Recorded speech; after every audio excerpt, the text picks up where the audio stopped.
Hey, what's going on? YST here, and welcome back to another Raid Shadow Legends video. And today I am joined by none other than the legend himself, HellHades. How's it going, bro?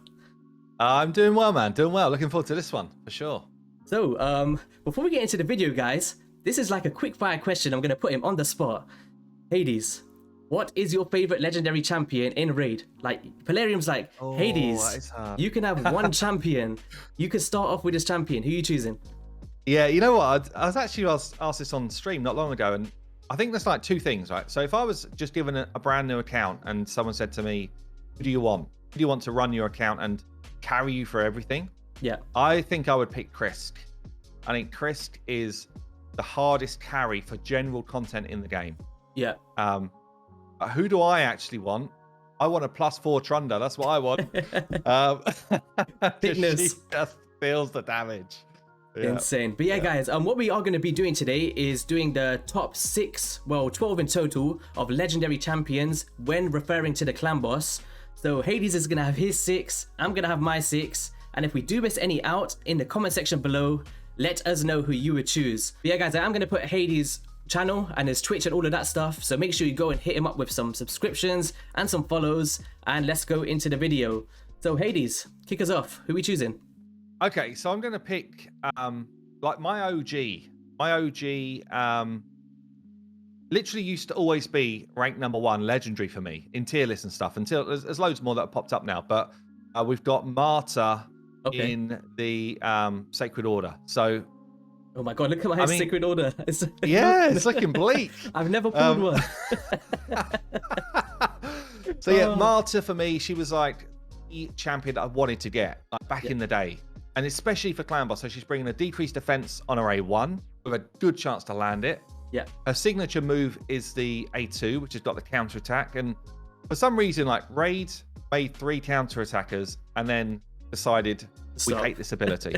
Yeah, it's like, why on earth would we want another one? I don't really get it because they really spice up champion kits. Yeah.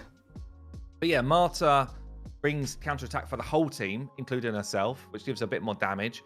She also puts increased defense up at the same time. And if you get that super luck around the books, you could land 1 book. That'd be good to go. And that would be it. Yeah, like literally you could just be like, please, RNGesus, let's go. And just land that 1 book.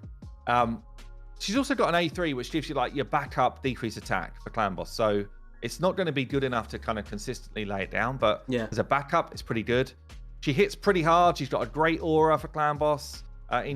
Improving the defense of your whole team, and good base stats. So I really still think she's top tier. If unkillable teams were not a thing, she'd still be seen in like most people's accounts if they own her. Unkillable teams are just kind of. So if you could have a Martyr, a Valkyrie, or a Skullcrusher, who would you choose? If you could have one of them, it kind of depends who else you got. It's so hard. Like it's an almost impossible question. They're all really unique for sure. Yeah, they just do it so differently, don't they? Like if I don't have an ally protector, I need the Skullcrusher. If I don't have a Brogni, I kind of need the Valk. You need all of them. Yeah, you kind of need those different aspects. But Martyr was in my team alongside Brogni, which kind of started to break me into crazy levels of damage, and I chose her over Valk and over Skullcrusher. Okay, yeah, cool. All right, so let's head into the first one on my list and get away from this bloody Sacred Order. We're going to be heading into the Dwarfs, and we're going to go into arguably the best fusion in the game, Under Priest Brogni. Guys, if you did not fuse this guy, I feel sorry for you. He's so good. Man. He's so good. So let's kick off with his kit. So A1 HP burn. Really nice, right? You can bring that everywhere in the game. But let's head into the A3 first, the juicy bit. Places a block debuffs, a 50% increased attack, and a shield buffs on all allies for 2 turns, equal to 30% of this champion's max HP. This shield cannot be removed. Coincides with that amazing passive, whenever an ally under a shield buff is attacked, reflects 25% of the damage inflicted back to the clan boss, or anywhere. This dude is busted. He's so good. Yeah. He also extends the shield as well, so you put that shield up, you make it bigger, you make shields from other champions bigger like Valkyrie, etc. Man, what do you think about the only champion in the game that does 2 things. He's the only champion in the game that can extend a shield. Yep. And he's the only champion in the game since they fixed Geo that now reflects damage and can proc like multiple Giant Slayer hits at the same time. Damn. What a champion. It's probably my favorite legendary, like non-void at least. Yeah, like if you pull him, he's just a game changer. You can put him everywhere. I use him in Doom Tower bosses, sometimes the arena defense. Yeah, man. Great champion. He's awesome. So who you got next? Awesome. Right, I'm going to go with my most wanted champion. He's a lizard. Okay. He's a lizard stroke turtle. We're going with Krisk. Oh god, here he goes. Ninja Turtle. Krisk, I mean, he's just like, so his kit, man, there's so much in it. Yeah. There's so much in his kit. If he gets hit, his passive's just like, no worries, decrease attack on you, decrease defense on you. If you want to extend, basically he can do increase speed and then extend it. He's got like an A3, which is going to proc increase speed across your team. His A2 then extends that even further. So he can actually be your speed buffer and your extender, giving you that kind of 2-for-1 speed comp by himself. So busted. He so busted. He's got ally protection, the best ability for clan boss in the game. He's got some heals for himself. And you know what? I mean, he forms the best ever clan boss teams. Like the best ever clan boss teams basically center around this dude. So yeah, he's just busted. And as I say, like my #1 most wanted champion, just because he can do so much. His kit just does so much. Yeah, he's so good. Yeah, one day, Polarium, please bless us accounts, please. Yeah. All right, guys. So next up, we're gonna stay in this faction, and I'm gonna start off with someone I haven't had, but it's Draco Morph, and he seems to kind of like dropped off the radar recently. I don't see many clan boss teams with Draco Morph in it, unless it's like an unkillable composition. But he's so good. Like, it's such a simple kit, but it's amazing when you talk about clan boss. So decrease defense, weaken, making those War Master and Giant Slayer procs even better, and attacks 4 times at random, placing the big version of the poison debuff. And that's pretty much it. Like, that's what you're using him for. Yeah. Well, and an absolute cannon of an A1. Like, he smacks with that A1 when the debuffs start to pop. I think he kind of dropped off. You know what? Yeah. Lydia made him drop off. Yeah, for sure. Because a lot of people suddenly were able to get someone else that does drop defense and weaken, but also brings good buffs. Yeah. But he's still, like you say, like if you pull him, he's still a game changer basically anywhere in the game. Yeah. But yeah, he's still like top tier for certainly unkillable teams, and probably mainly unkillable teams top tier because everything about his kit is damage. Cool legendary. Yeah, sure. Honorable mention in that one would have just been Razin as well. So he's an attainable champion, free for everyone, applies the same debuff of decreased defense and weaken, triple hit A1, removes random buffs. We don't really want to use Bog Down against the clan boss, but yeah, just in there as an honorable mention. So Hades. Yeah, and obviously fusible, right? So he's anyone could accessibility. Grab him. Yeah, ish. Right, I'm gonna go with like one of my favorite champions of all time. Another barbarian. Okay. We're gonna pick out Altan. You know what? He was always so much fun to me because you can make him hit so damn hard with his A1 and his A2. He's not got a like complicated kit. He's just got decreased attack on his A1, which is really important for clan boss. He's got a smack of an A2, which also pops increased defense on your whole team on a 3-turn cooldown if you book it. Both of them hit super hard, like over 100k per hit easily if you get some decent gear going. And he's just super consistent at keeping that decreased attack on whilst smacking people. He's good as your lead. He gives you a good defense aura. Yeah, that's pretty hefty, 33%. I never seen it was that high, to be honest. I mean, people, there's a couple of champions that have kind of come into the game and pushed him out of the meta. Yeah. I feel like you still got to talk about him. He's still one of the best. You know, if you pull him for your clan boss team, he is a game changer, no doubt about it. For clan boss, he's still up there as one of the best legendaries in the game for me. It's funny, like even when I think about shard pools, I remember your reaction to first getting an Altan. He was like, "Oh man, Altan!" I literally, he was in. Loved it. All my team, like, I put him in clan boss. I started to hit some cool numbers on clan boss. I then throw him in my arena. I was doing some fun stuff for arena. Like, it's a shame he's just fallen out of the meta as loads more champions have come in. But he is still top draw for clan boss for sure. Yeah. All right, so next up here is going to be a champion that I think is pretty underrated, if I'm honest, and it's Tyrant Ixlamore. He is so good. Like, when you talk about the ally protection that we keep banging on about, not only does he heal himself, he places a HP burn, which is amazing, but the ally protection and increased defense on a 3-turn cooldown.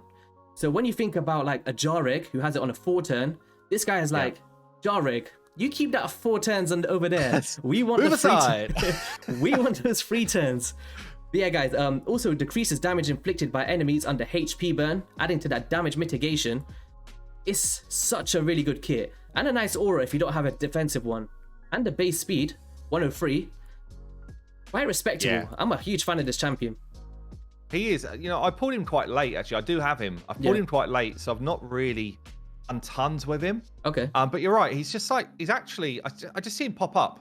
I'm like, oh yeah, he's in top quality Hydra teams. Oh yeah, he's one of the best champions for Spider 25. Yeah. Oh yeah, he's in quality like clan boss setups. He's just so good across this game. And looks damn awesome as well. But yeah, for sure, man. His damage mitigation is actually something people just forget exists on his kit. Yeah, so good. And even though, because he's got the ally protection, he's placing that burn and then healing himself. It's very similar to like a Taragi the Frog where he kind of heals himself. So to have that mechanic in an ally protection champion is pretty rare to find, for sure. Yeah, for sure. So who you got next, Hades? Right, so I'm going to go with an undead champion. Okay. We're going to pick up Mr. Salad. Oh, where is he? The one I don't have. Let's go. Yeah, so this guy, I mean, he was buffed, must have been like 2020, I think now. Yeah. He was actually a legendary I had. One of the first ones I got, sat in my vault. Useless. I even tried to build him out. Useless. Yeah. They then buffed his kit and they gave him like a turbocharge. And he's got this A2, which puts increased speed out there, increased crit damage for your team. So applies Leech for Clan Boss, which is going to give you your healing. And because you get an extra turn straight after that, it's a bit like a Deacon or a Seeker. Yeah. You can actually keep increased speed up across your whole team for the whole fight, just with this guy. So you pair him with someone like a counter-attacker, and all of a sudden you've got like a team going nuts. He's also got some inbuilt healing, and he hits super hard. Yeah, he's a great champion. He's such a fun champ. I remember when you used to pull this guy and you're like, 2-for-1 comps. Everyone, when he used to put him, was like, oh my god, who is this trash? I knew someone that fed like 6 Mashards and now he doesn't have 1. Really? Yes. Yeah. He's so good. Well, I had 2 and I was like, I'm going to build one out, just see if I can do something with him. Yeah. I couldn't. He was absolutely useless, like worse than pretty much all epics. So yeah, he's the turbocharge was really welcome. Big champion now. And that's why I say, don't feed your legendary champions. You never know. Always keep You never know when you're going to get that type of buff. For sure. All right then, next up here, we're going to go into a fusion champion in the Orcs, and it is Iron Brago. I am such a big fan of this dude. This is the guy that threw like Ultan down the ladder a bit, I think. Yeah, he's to blame. Yeah, imposter. He's literally like that. They were working together. He's like, no, pick him. But attacks one enemy, 20% chance of decreasing the duration of all buffs by 1 turn. It's okay, but it's not amazing. But what you're using him for is an increased defense, duration for 3 turns on a 3-turn cooldown. Not many champions in the game have this. It's so consistent. And he also has decreased attack. It's insane. Like, you got decreased attack, consistent increased defense, and he's also got this passive that increases the defense of all allies by 10% of this champion's defense. That passive is so cool. It just means that you can build people with way less base defense and still get like your kind of damage mitigation up to a really high level. Pair it with his increased defense buff. I pretty much, if I'm running an Iron Brago, I'm building like 2200 defense on the rest of my champions and still get myself, you know, once his buffs are up, at like a 4200 defense. It's so good. And this guy can smack with damage. Yeah. Yeah. You can smack. Yeah, he's Ultan level of damage. Poor Ultan. It's sad. It's saddening for me. Seeing this guy sad, it's like, no, the killer of Ultan. But yeah, he is a beast, absolute beast. All right, wicked. Who we got next? Okay, we're gonna go into. Actually, we go back to the undead. Okay. This is another one of these kind of OGs, but really strong. Bad El Cazar. Okay. The reason why I picked up Bad El, maybe there's some other ones which have got cool kit as well, but this guy has got cleanse on a 3-turn cooldown, Very so good. perfect for like a stun cleanse. Yeah, so it just means that you're gonna keep your team moving, keep your team on tune.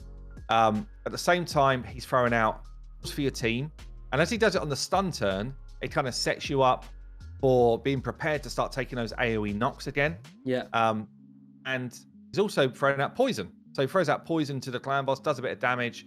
Probably not good enough to be the OD poisoner, but it's just additional poison damage. And then his passive is pretty unique within the game. So everybody else starts doing 20% more damage when the poison's out there. It's crazy. Like 20% is so much. It's like, that's like booking all of your champions again for their damage. Like, it's huge. It's such a simple kit, but it's got so much utility. It's crazy. Yeah, and if you're not trying to do like a specific speed tune, you can actually run them in something like reflex gear and just get the cooldown on that A2 just like procking again and again. You end up getting it going pretty nuts. But I kind of tried both. I found the best results were actually to run him in a tune so that he's always getting the stun cleanse off. But either way, super good. Yeah, sure. All right, cool. Next up is going to be... All right, this is a bit of a controversial one. I'm not too sure too many people are a fan of him here, but I'm going to go to Rimehide, who I've been playtesting a lot recently. Sure.